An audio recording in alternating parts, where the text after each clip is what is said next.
د لوی او مهربان خدای په نامه. قدرمنو اوریدونکو سلامونه او نیکې هیلې مې ومنئ. خدای دې وکړي روغ جوړ اوسئ. زموږ نننۍ موضوع ده د پښتو لومړنی لاسته راغلی نثر. خدای دې وکړي تر پایه راسره مل اوسئ. که څه هم محمد هوتک په پټه خزانه کې لیکلی دي چې ابو محمد هاشم ابن زید سرواني د سالو وژمه په پښتو ژبه لیکلی وه.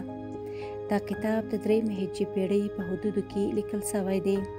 خو دا چې هغه کتاب زموږ په واک کې نسته، نو ځکه مو یې یوازې د نامه یادونه وکړه او نورې خبرې باندې نه کوو.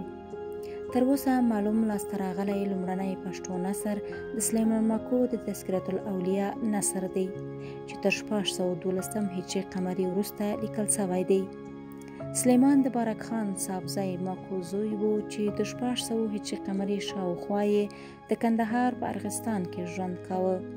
دا غوښتي دي چې د پښتنو اولیاءو احوال او د دوی ویناوې راټولې کړي او یو کتاب ځینې جوړ کړي. سلیمان ماکو د دغه کار د سرته رسولو لپاره د پښتونخوا بیلابیلو برخو ته سفر کړی دی او د پښتنو اولیاءو احوال او شعرونه یې له خلکو اوریدلي او راټول کړي، او کله چې له دغه سفره بیرته خپل کور ته راغلی دی، بیا یې نو خپل دغه راټول کړي مواد سره تالیف کړي دي او پر خپل دغه کتاب یې د تذکرة الاولیاء نوم ایښی دی. د ډېرې خواشینۍ خبره دا ده چې د پښتو تذکرة الاولیاء ټول متن تر اوسه نه دی ترلاسه شوی. یوازې څو محدودې پاڼې مرحوم لوی استاد پوهاند عبدالحی حبیبي د 1410 هجري قمري شاوخوا د هلمند په شاوخوا سیمو کې پیدا کړي دي. دغه څو لاسته راغلې پاڼې هم د پښتو د ادب تاریخ لپاره ډېرې مهمې دي، او دا ځکه چې لومړی په دغو لاسته راغلو پاڼو کې د پښتو ډېر زاړه اشعار خوندي شوي دي. که چیرې دغه پاڼې نه وای ترلاسه شوې، نو به موږ له دغو اشعارو ناخبره وو.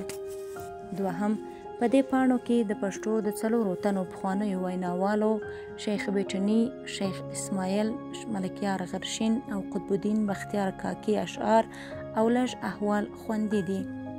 دریم، د همدې پاڼو له لارې تر ټولو لرغونی لاسته راغلی پښتو نثر تر موږه رارسي، او هم د 9مې پیړۍ په لومړیو وختونو کې د پښتو یو تکړه لیکوال او مورخ پر موږ راپېژني چې هغه خپله د دې تذکرې لیکوال یعنی سلیمان ماکو صاحبزی دی.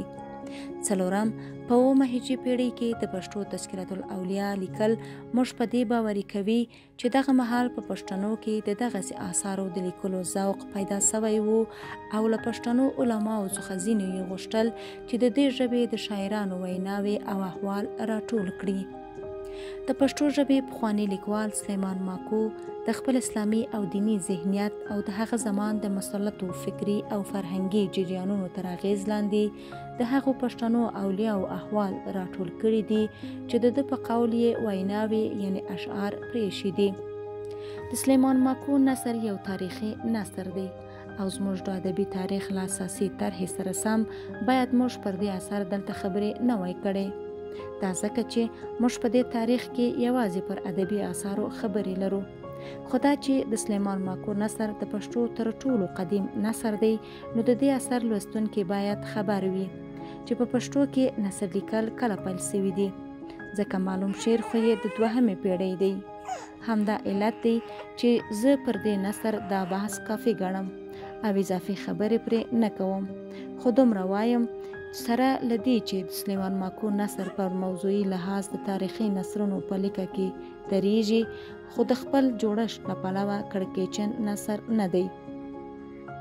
ډیر ګران ترکیبونه او درانه لغات پکې ډیر نه دي، جملې پرې او لاندې دي، او د علامه لوی استاد حبیبي رحمت الله علیه خبره چې دا نثر له محاورې لري نه دی، وضاحت لري او مقصد لاند ادا کوي، د یوې جملې خبر په بلې پورې معلق نه پرېږدي.